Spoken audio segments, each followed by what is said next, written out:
Good evening, everyone. How y'all doing today?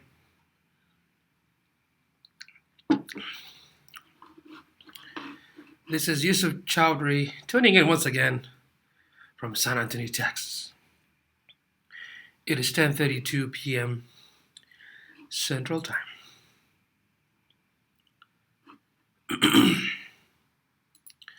Still just a little bit under the weather, but have no fear. Give me a second here.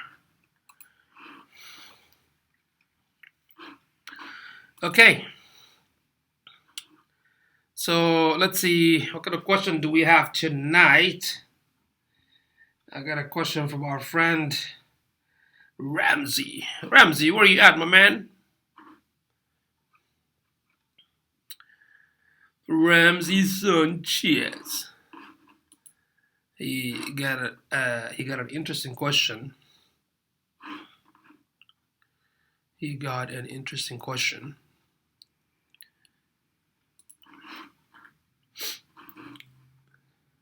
Let me check the question. All right. Let's see, what was the question? Just give me a second here. What was your question, my friend? Something about calendar.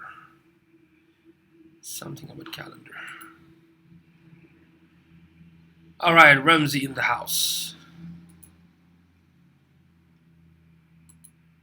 Okay, let me find your question.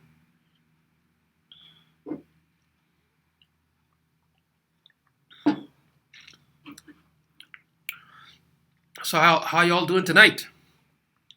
Where are you all tuning in from? Put in the comment, what are you tuning in from? I'd like to know. Where are you all tuning in from?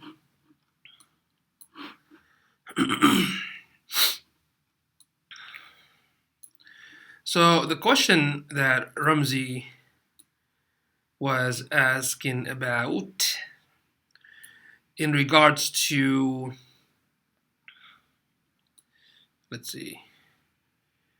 in regards to improving a content calendar. Okay, Ramsey is asking me, are there any effective tips on how to implement content calendar? So for those that don't know what is content calendar, typically when you organize your social media postings, if you have multiple social media channels and you basically created this amazing content, whether they are videos or images or text or a third party external links, right? You do have to schedule them using a third party tools like, Buffer app or Hootsuite or whatnot, some of those third party services. Those are the tools. But before the tools, you have to come with a plan. What I'm going to post for this 30 days from now, let's say for the month of March, for example. So you're gonna have like maybe Monday motivation, Tuesday tips, Wednesday, whatever. So you're gonna have all this content scheduled, but before you schedule it, you have to plan it. So let's say on this week I'm gonna put this many videos, this many image posts, this many links, right? So that's what your content calendar is, right? And what is the purpose behind that? I mean, do we really need this? I mean, a lot of very well-known social media strategists and managers, they basically use that to organize the content, the material, also to show it to the client to get the approval. So after every month, they can look at the analytics, find out which is working and which is not working, or which one created or generated more engagement. Then they can use those analytical data to start implementing those strategies for the next month and third month and fourth month and so forth. Hey Jenny, what's going on? It's been ages. How are you? It's good to see you. So that's the first thing. So Ram's asking me, are there any other ideas? Well, if I can look at your website, would you send me the website? So let me see what kind of business it is. Because Ramsey, when it comes to the format, of course you have to utilize as many format. When I talk about the format, I'm talking about an image is a format, a blog is a format, which is a content, a video, it's a video format. Makes sense? So you can test and see what type of format. And by the way, this website is very nice. The CFF, Commercial Fleet Financing Incorporated, looks pretty nice. I like it. I like it. But remember, the slides don't work very well these days. Naman Solanke, I apologize if I butchered your name. Please forgive me. Naman, I'm doing pretty good. How are you? Thank you for tuning in. So I'm looking at your business, Ramsey, building your next semi-truck on trailers. Okay, let's see. So if this is your business, and the website is really awesome, man. The website is pretty nice. Whoever built the website is very nice. Okay. I don't see any of your social channels on the website. Is it on the bottom? Yeah, oh, way on the bottom. Okay, that's fine. Way on the bottom. I see the social channel. You have Facebook, Twitter, Pinterest, LinkedIn, and YouTube. I'm assuming all of them are used. Yes, the content calendar. It's mainly for social media marketing. Naaman, that's what is it for? Most of the content marketing calendar, it's mainly for social media, and a blogging can be considered a social media platform as well. It can be used for SEO and social media at the same time, right? But let me check some of these Facebook pages for Ramsey's. Let's see, business right here. I just want to get an idea how everything is set up. Let's see. Forward. Let's see. There are a couple of videos. These are some awesome, cool videos, y'all. Yeah. 20 shares on these posts. Wow. 8 hours ago. 25 shares. Okay, let's see. Yeah, I like the videos on the Facebook post. You're doing a good job, man, already. You are doing a good job already. Okay. All right. So it seems like you're on the right track, Ramsey. So let me know exactly what else you want to know, because I can see the content that you're pushing on the social media is actually good, and I can see there's some sort of engagement taking place. People are sharing it. It was great team who made it. Can't wait. Can't take all the credit. That's awesome, man. That's awesome. But let me know if I answered your question, because I'm seeing that things are done correctly. So if you have, looks like the videos are doing pretty well. I'm seeing the videos on Facebook get a lot of engagement, so that's fine. When you do images, like whether you're going to use a Photoshop or Canva, my advice would be, even when you post, figure out how can you increase the engagement. So right now I see the sharing. What about commenting? So if you can leave a question on the post itself, where you can ask the audience so they can start, engaging in the question. So you can use, tips. You can use how-to stuff, do's and don't. But remember, don't forget to use answerthepublic.com, right? Go to answerthepublic.com, and within the same niche, tap the keyword and find out what kind of popular questions some of the target audience are asking, right? Once you do that research, now you can make a post, an image post with those questions. Make sense? So my suggestion would be, if you want to, it depends on the office hours. If you guys don't work on the weekend, you can just do Monday to Friday daily posts. When it comes to YouTube video, my suggestion is once a week. When it comes to blogging, once a week as well, right? So that's how you schedule it, and this is how you're gonna look at the calendar. You're gonna use the third-party tool, push it out. Then after that, maybe after 1 month, or if you want to check once every weekend or before the end of the shift on the weekdays, go back to the analytics. Look into the Facebook analytics. Look into the Twitter analytics, LinkedIn, and YouTube. and see exactly what's happening, because whatever changes you're going to make, it has to be based on the data. Does that make sense?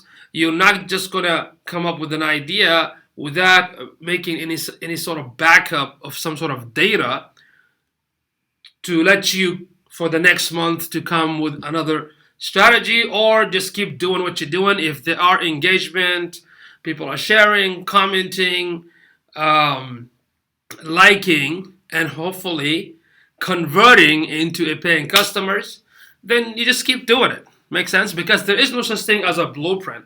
Anybody tells you there's a secret sauce, hot sauce, gray sauce, whatever, it does not exist. You basically have to find out what your customer want, what kind of content they look for, and you can also look at the competitor, see how they're doing it, right? You can use Tagboard, or you can use services like, I think what is it called, what is it, Folklore? Man, it's so hard sometimes. Oh, there you go. There was a tool similar to Tagboard. I forgot what it's called. Let me see if I can find it. The problem with these weird names.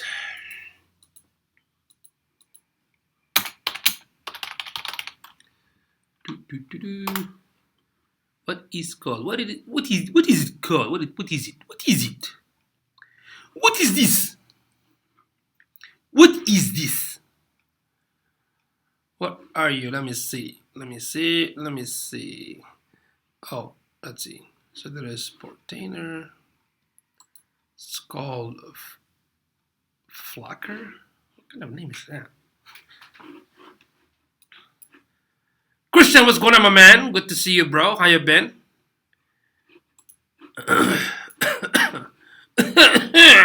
Excuse me. Excuse me. Let me find this company, my friend Ramsey. Let me find this company. That's one of the problem with coming up with a weird name.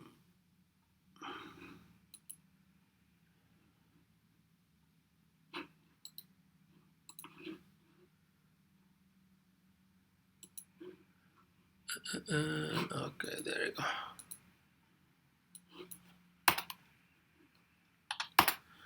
So Tagboard used to be free, but it's not free anymore. In the Tagboard, you can look at the conversation about, like a social media conversation for your competitor. You can also look at the conversation about your own brand and see what kind of conversation people are mentioning your brand name in the 405 social channels. You know what I mean? So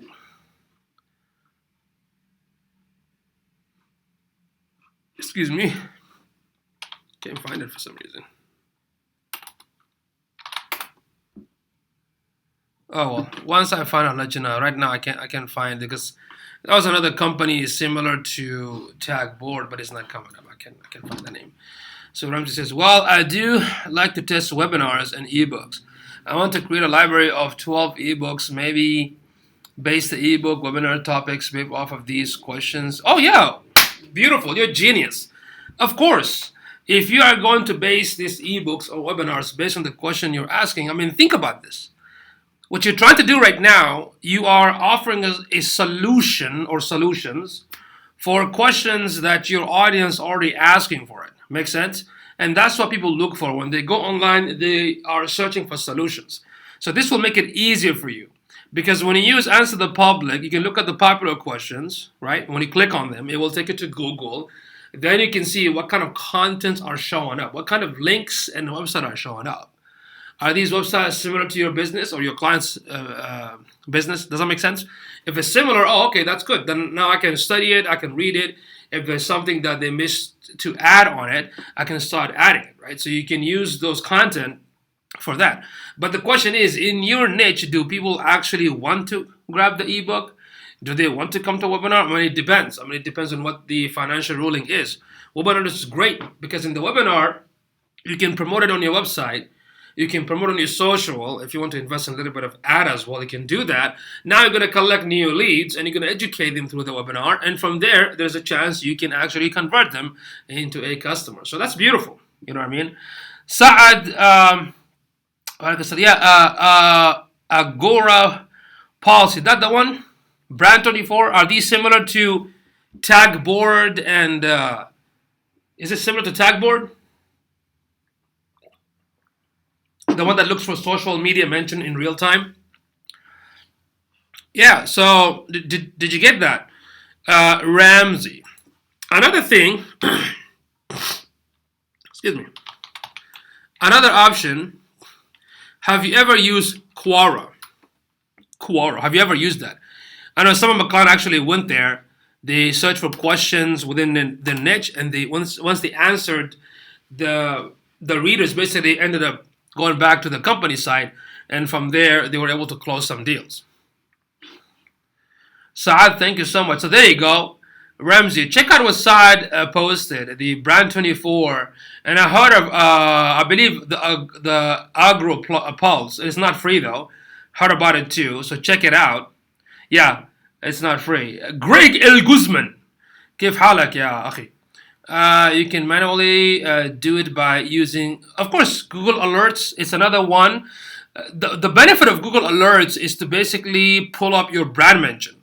What I like about Tagboard, especially Ramsey, is trying to focus on setting up a content calendar for his social media strategy or social media posting. What I liked about Tagboard, which is not free anymore, I can see the conversation in real time within Twitter, Instagram, Facebook, Flickr. I don't know if they're going to add a fifth one. So I can see it in real time about either my competitor's hashtag or my own company hashtag. Make sense? So you can even engage and communicate from that real time. So that's what I like about it. So check out what Saad shared. And it's been a while, Saad. How you been, man? The Agro Pulse and Brand 24. So Ramji said he has Google Alerts. Okay, awesome. So check out Quora. Okay, let me show you how the Quora looks like. Quora. Greg Guzman, what's going on, man? Yes, still under the weather. So there you go. This is Quora. Okay, so you can log in and start looking for questions and answers and start engaging. Don't over promote, they're gonna ban you. Start answering questions. When people click on your profile, it will take them back to your site. Or you can write a content and share those content based on certain areas within the Quora. Okay. So what else I can think of? So like I said, first of all, Ramsey, you're on the right track. You're doing something good. Bad time to be under the weather. Yeah, it's all good, man. There's no worries. Okay, awesome. So Saad, what are you up to right now these days? What are you up to? Remember those, man? I miss those days of live streaming, and you were doing a lot of stuff. Remember, everything changed. A lot of things changed, right? So now we have so many multi-streaming platforms. So that's crazy, man. What a time. So Ramsey, let me know if you still have any more question about your plan. Good old days indeed, Saad. Christian, online marketing guru. No, I'm not a guru. I'm not a guru, not a guruji, man. I'm just a regular dude, please. Have you written any book about online marketing? Actually, believe it or not, I don't too. I just need to publish it, okay? It's mainly on, I think, outsourcing. And what's the other one? I even forgot. I gotta talk to my team. But yeah, I guess I need to publish some of these books. Nah, life is life is boring. So are you doing anything? I mean, like, are you streaming? Are you working on project side? What's going on? Keep me posted, man. Let me know what you're working on. Let me know what you're working on.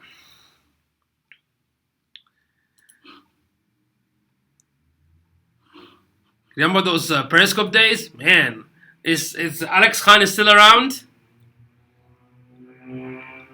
I think he's still around. And the other Alex.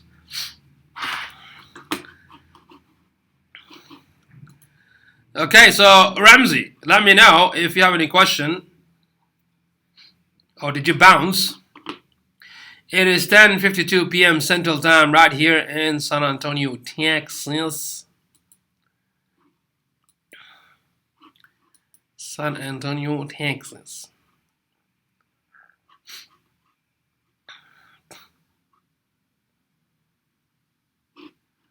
I just connected with you on LinkedIn. You's doing some mobile project. Awesome. Awesome. That's cool, man. That is cool. Alexander, I think so. I haven't seen it around. Yeah, I call him the junior Arnold, man. That dude's like an Arnold Schwarzenegger. Is posting multiple times, 4 to 5 a day. Is he posting? I haven't. Is he posting? You said he's posting. Are you asking a question, or are you saying that Alex is doing that? Posting multiple times, 4 to 5 times a day, bad for business. Not doing any streaming. I need to get into it again. Yes, for sure. Well, I know what's his name. If you know Guy Kawasaki, if you remember Guy Kawasaki from Apple, he basically said, I think, correct me if I'm wrong, when it comes to tweet, he was saying like minimum 4 times a day. It depends. It depends on what kind of niche. For example, if you look at the news journalistic agencies, of course they can post a million times a day because that's the nature of the niche. But if you are a plumbing business, a roofer, that's multiple times a day is not going to work. So it depends where you're at. So question, Ramji has a question. Go ahead, please, because I love questions. That's what gives me the energy. Excuse me if I cough like crazy in a few minutes because I'm just a little bit on the weather, but I can't be on the bed all day long. I gotta move. I gotta be moving. Do the opposite, run around. So I'm gonna wait on a question from Ramsey Sanchez.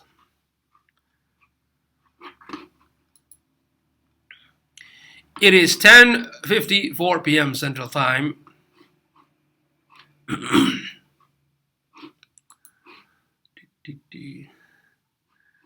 Looks like Ramsey got like a fat finger. I don't know if he's writing a novel or what, but for sure he's taking a while.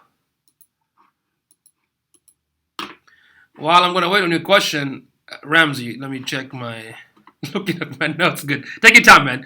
I'm gonna just check my emails here. As soon as you post, I'm gonna get a clicking sound. So take your time.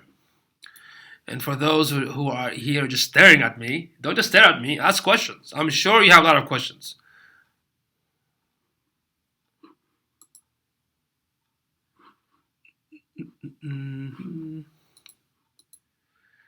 What are the types of online marketing businesses that require little investment? Christian, that's an excellent question. I would say little investment. I would say blogging. It's not going to cost you that much. With blogging, for example, if you want to write content like reviews, if you are a tech person and you want to do review on tech products through blogging, for example, actually video will work much better in terms of tech gadgets. But let's say you're going to do blogging.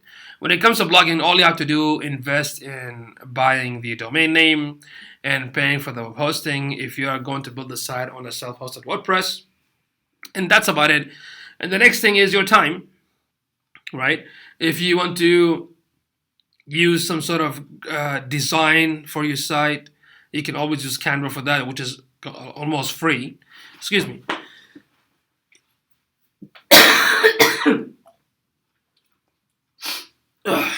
Sorry about that.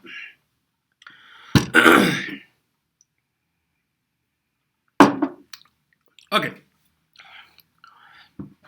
No, blogging is not dead, my friend. So, you know it's sad. Blogging is not dead.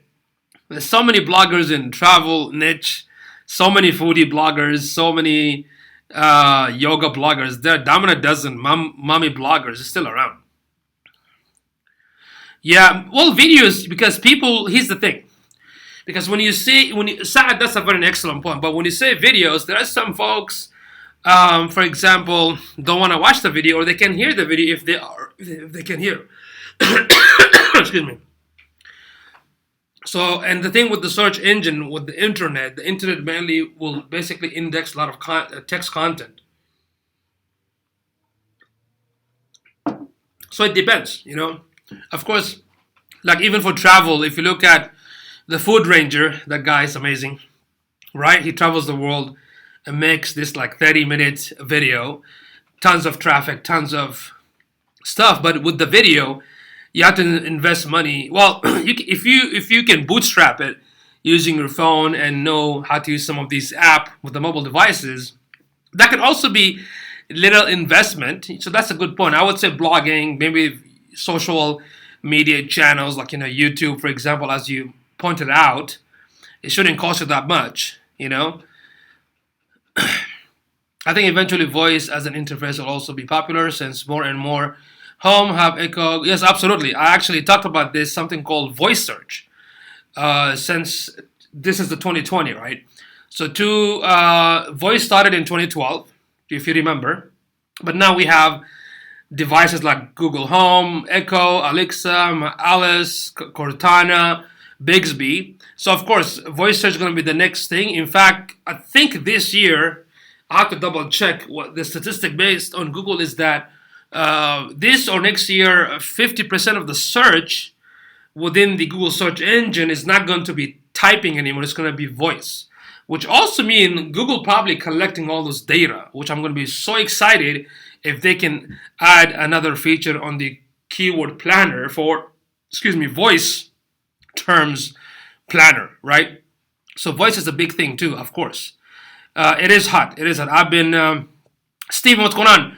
Are t-shirts still a good business? That's an excellent question. I would say t-shirts are kind of oversaturated unless if you have a very small niche, a specific niche, right? I've seen so many awesome companies that are doing amazing in t-shirt business. In fact, I know this awesome lady here in San Antonio. Her niche is the Hispanic market, right? And this amazing lady, she's been in business for more than I think 2 decades, and she makes millions a year just from t-shirt business, which is it's a local store. Then you also have a T-Turtle that has all these cool animated graphic like Marvel and Star Wars and whatnot in a cartoonish way. They're doing great. So I think t-shirt will still work because you can use messages within the t-shirt. I mean, look at the political situation right now. People are selling tons of t-shirts. 8 political parties selling tons of t-shirts. You know what I mean? Some of them claimed are made here and some of them are overseas. But I would say t-shirt is a good, even if it's oversaturated. If you can find a nice niche where you have like a small audience that are hungry to buy based on the messages, then yeah, for sure it's going to work. But if you try to copy everybody, then that's going to be pointless. Do you see what I'm saying? I'm not saying it's not going to work. You just have to probably work harder to sell those. You know what I mean? So going back to Saad, yes, I believe voice search is the next thing. In fact, even in the search engine, I talked about how can you implement some technique so people can find you through the Google Home or Alexa. Well, I talked about the subject before and how to make sure that your website has to be mobile friendly, super fast. There's a frequently asked question page. If you're a local business, you need to be listed in all the local listing sites and whatnot. So there are a couple of strategies that you can implement in the hope of your businesses can be search on the voice. So going back to Christian's question, I mean, there's so many ideas when it comes to online business that shouldn't cost you a lot of money. I talked about blogging and Saad talks about YouTube videos. But even with the YouTube videos, I mean, there are a lot of rules and regulation right now. And my advice is that when it comes to the social media platforms, Saad, is that you don't have full ownership to them. But if you have your own website that you pay for your own domain and for your own web hosting, that's your own full control, right? If you can use an email capture like a MailerLite or MailChimp, now you can capture those leads. But you can't do that with YouTube. Even if you have subscribers on YouTube, right, you can email them. Make sense? So, but it's still, and YouTube doesn't cost you anything. I mean, if you know how to, and nowadays with the with mobile devices, man, I mean, he can take amazing videos with these simple mobile devices, and just use, these apps like Adobe Spark and some of iMovie, all these free apps to do an edit. What people care the most, to be honest with you, is how great your content is. That's about it. If you have a content that is meant for a target audience and they enjoy it, they benefit from it, that's what you need. That's what you need to focus on, 100% before getting into the technicality and whatnot. The other day I talked about Jericho Pottery, how he does live streaming and all he does just pottery, right? And he gets like thousands of hits and hundreds of shares and people buy the product. Here locally we have a store. It's called Bargain Depot, where it's a friend of mine and it's a family owned, and his kids, they're like 20 years old. But this dude, he makes this live streaming video about all the latest sales, and he gets customer every time. You know what I mean? They didn't invest that much, just his phone and live streaming it. Ramsey Sanchez, what ads are those business running? Google, Facebook, what is your preference, sir? Okay. What ads are those? I don't understand the question. What ads are those business running? Google, Facebook, what? Well, here's the thing. If you're trying to say what's the difference between the Facebook ad and Google, understand this, Ramsey. When people go to Google, they're searching. They are in the habit and behavior of looking for solution, right? But in the social media, it's not the same behavior. We go to Facebook to look at fun stuff, friends and family, cool thing, motivational thing. We are not actually looking. We're looking at what our friends are posting, right? In most cases. So the behavior, it is not a search based, but in Google it's a search based. So I wouldn't say one is better than the other. You cannot throw everything into one basket, right? So my suggestion to a lot of businesses, after we do the research, sometimes we do a research and we can tell the client, okay, for your niche, this cannot be the good option. Let's stick on, let's say, Bing or Google, for example, right? So you have to do the research and find out, do the audience exist or not? Then run both, because the behavior in Facebook is a little bit different and it's much affordable than, let's say, in Google. And sometimes Google can be also affordable, or especially Bing. Sad, but YouTube gives you the distribution. You should have a call to action on your YouTube video with a description that perhaps you can still capture. Of course, you can use the description to take your visitor to your website, but again, going where? To your website. Make sense? Your website is your real estate. You can use all the social platform to take the visitor back to your website and can capture them. And the reason I'm saying this, we do not own social media platform. I'm not sure if you're aware, Side, nowadays we have something called the cancel culture, where some videos being just canceled because people got triggered, and YouTube demonetized some of the YouTubers, whether are gamers and whatnot. So there's a lot of politics involved, and you don't have a full control. As a business, number one thing as a business, you have to think about, I need to have full control. So your website, it's your real estate, and this is where everything should point it back to. Make sense? Adil, what's going on, my man? What is this Restream? Are you on the free plan, business plan? Seems a bit expensive.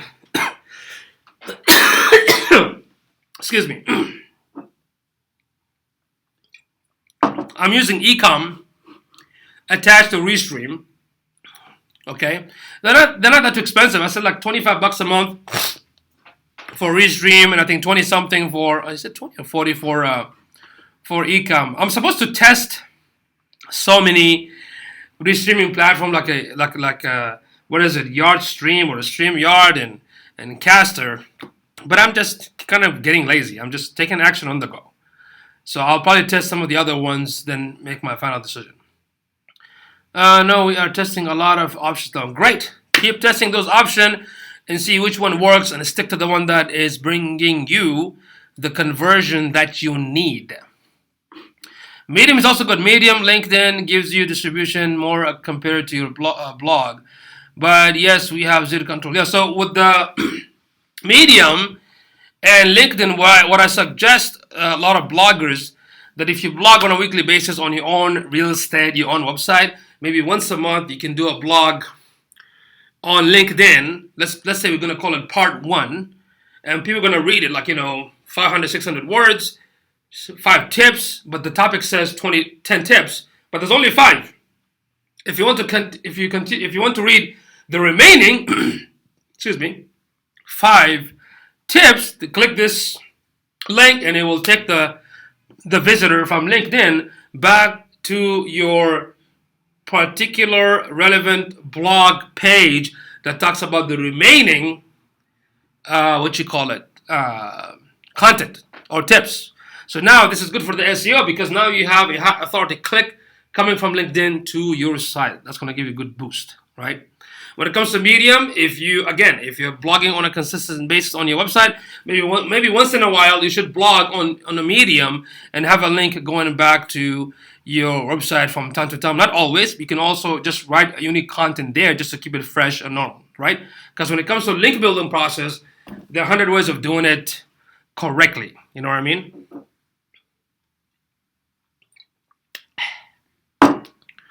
Okay, these are really amazing questions tonight, folks.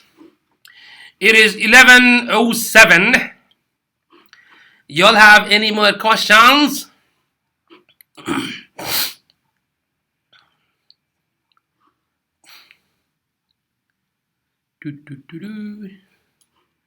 Stephen Gray. The problem with marketing today is everyone is trying to fake it till they make it. I think it's better to be real and honest with people. Absolutely, Stephen. And not just that. Excuse me. And not just that. I mean, it's amazing how with the technology and the internet, we actually have too much access or more access to information than before, right? And at the same time, we are more ignorant in a way, if I look at the society these days. So, and honesty, it's the best policy. You know, sometimes honesty, of course, can make you lose clients. Then that means those are not your clients.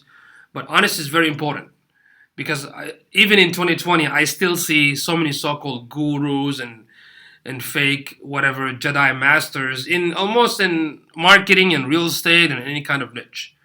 Right, so you have to do your homework. You have to do your due diligence. Right, there is no such thing as get rich quick. There's no such thing as fast result. Things in life take time, and anything from the day you were born, and anything you want to do something, it takes time. Like me, right now I'm working out. It's gonna take me some time to lose £1 million of weight. Right, it's not gonna be in a few months. I have to at least 1 year or 2 to be in the shape that I want if I'm very consistent. Do you know what I mean? So you're absolutely right. I mean, the thing with the marketing, I mean, you can study, and when I talked about the free resources, I mean, you can go to Lynda, you can go to your public library, you can use Bibliotech here in San Antonio. We have a free access to the downtown library through digital books. You can ask questions. I mean, if you really want to find people that are really, really good, you can actually find them, but you have to work hard. Some of us, unfortunately, are too lazy, don't want to do any work. But they're so busy either falling a victim to the so-called guru nonsense, or they just they don't spend too much time to study, because a lot of this content, a lot of these information about marketing is actually, most of it are free and available. But nobody wants to spend the time to study one subject for like 5-6 hours, right? So hard work sometimes pays. So let's see. Any more questions? It is 11:10, and I totally agree with Steve. I mean, it's mind-boggling. I mean, even nowadays. I mean, that's why I follow this guy, CoffeeZilla. If you let me show you his channel.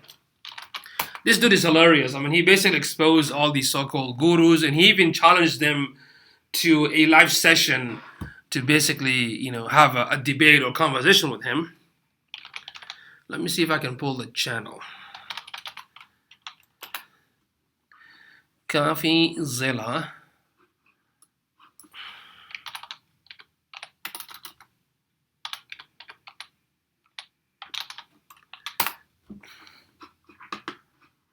All right, let me show you this YouTube channel. This guy's cool. I really love his content. There you go. Espresso. It's like CoffeeZilla. There's an awesome video he talked about this awesome plumber who's been in business for 40 years. Now he's using social media, YouTube, to basically educate the customers, and he's doing pretty well and pretty awesome. Talks about the fake stuff that Jake Paul influencer came up with, some of these so-called seafoods and like Dan Seafood Dan, the scammers, so many scammers. So like fake guru debate with these scammers, and this guy, yeah, Prince A, the so-called motivational guy, yeah, he can also scam sometime, because when you live in a in a society that everything is about money, for some people, that's what you get. So when you get a chance, check it out. It's really hilarious. Okay, so CoffeeZilla, that's the account. So I really laugh at this stuff. I just so enjoying. You know what I mean? I just get tired of all these so-called gurus. Uh, so Saad, you watched it, right? Seafood Dan sent him cease and desist. Yeah, this guy's hilarious, man. So you see, Saad also already watched it. So, is there any way we can break through that and really help people who want to learn? Absolutely. I mean, the thing is, Stephen, the first action starts with you or myself. Do you understand what I'm saying? Like, when we want society to change or things to change, it has to start with us personally. We have to make that change. We have to go out and provide that, right? A while back, I shared so many free resources in helping people how to, let's say, learn digital marketing or WordPress or social media. And there are some that deserve to be get paid, and I do recommend them, right? Locally, if you're an awesome, I think Steven, you're a photographer. If you really want to give back, you can start your own meetup locally. And within your time, of course, within your limit, you can do like one class a week and help people locally first. And that's what I did. In 2012, I basically started to, give a lot of workshop here in San Antonio, Texas, give out under this meetup with no charge, even though I do charge for private one-on-one session or group session. But anything comes from the San Antonio online marketing group, there is no charge. It's like, paying it forward. And of course, all these live streaming that I try my best to be consistent, even though I'm super busy. Yeah, CoffeeZilla is awesome. Every episode. Yeah, he's hilarious, man. Back in the day, Salty Droid used to expose all the so-called internet scammers, but now you got CoffeeZilla. Yeah.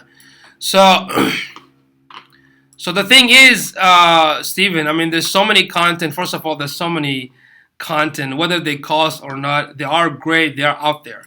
You just have to look for it and study it and ask the question. You know, when somebody like this seafood Dan whatever. I mean, it's obviously these people are scammers.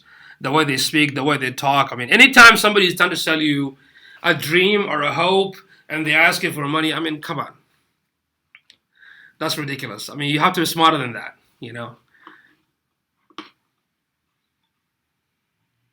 How do you get clients from the meetup or mostly referrals? That's an excellent question.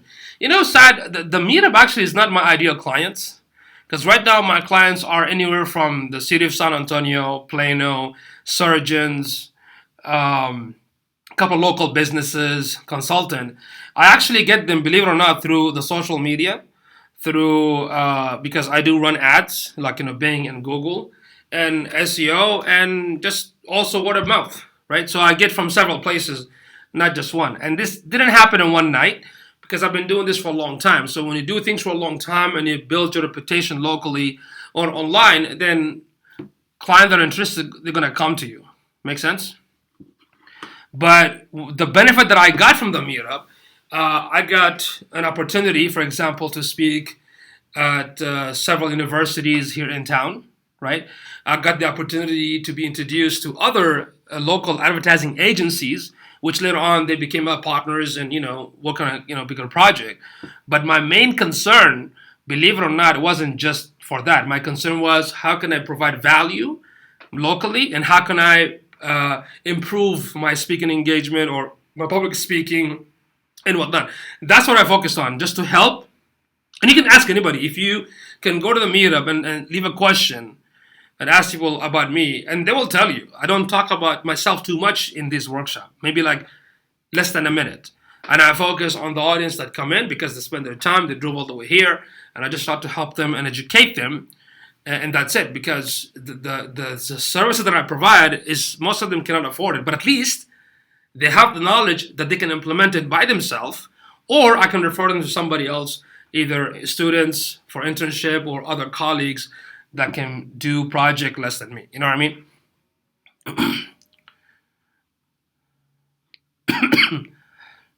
Stephen, I was wanting to make a course to help people, but don't know where to start. Gotcha, sad.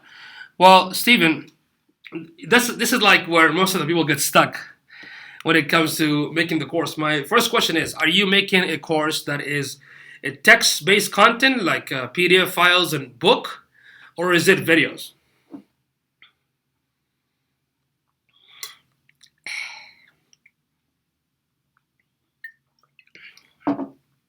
If it's videos, I would say start making the course. Start making the videos first. Don't worry about where are you going to put it, which platform you're going to use. If it has a name, let me know what's the name of the program. Then maybe you can get the domain for it. That's it. Just get the domain, which is the name of the course in the program, and make the course. Make the video first. When you are done, just let me know. Then I'm going to tell you what are the next steps. Okay, brother. Thanks for coming, Saad. Salam alaikum. We'll talk to you later, inshallah.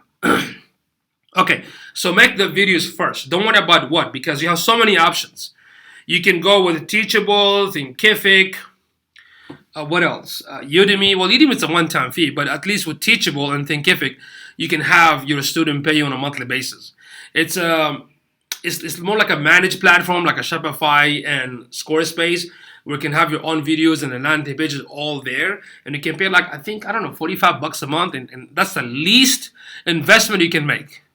If you are going to build your own platform through WordPress, that means you have to pay for the domain, for the web hosting, then you have to hire somebody to build the site for you, or you can go to thrivetheme.com and buy the template for like, I think, $300 a year, or you can buy a template from OptimizePress and use that plugin and the theme to make a membership site. Then you have to focus on bringing the traffic to your website so the student can sign up for the service, and you can do that using Bing, Google, or Facebook advertising. That's about it, right? That's it. Simple as that. But the most important thing is you have to make the course first. So my advice to you, if you need help, go ahead and make the course first. Then I can, if you can ask me, you can probably do Zoom or a private one-on-one, and then I can, double check, look at it, and give you some ideas and give you some options that you can actually do it by yourself. And once you have the course ready, then the third step going to be how to market it. Right? If you do things organically, those things takes time. But if you are hungry to get some few customers in a month or so, then you have to also learn, if you want to do everything by yourself, you have to learn how to run Facebook ad, Bing, or Google. Bing actually going to be much affordable than Google, to be honest. And of course, it depends on the niche too. The links for which one? For the website that I mentioned, like the Teachable and whatnot? Yeah. 1 second. Let me show you.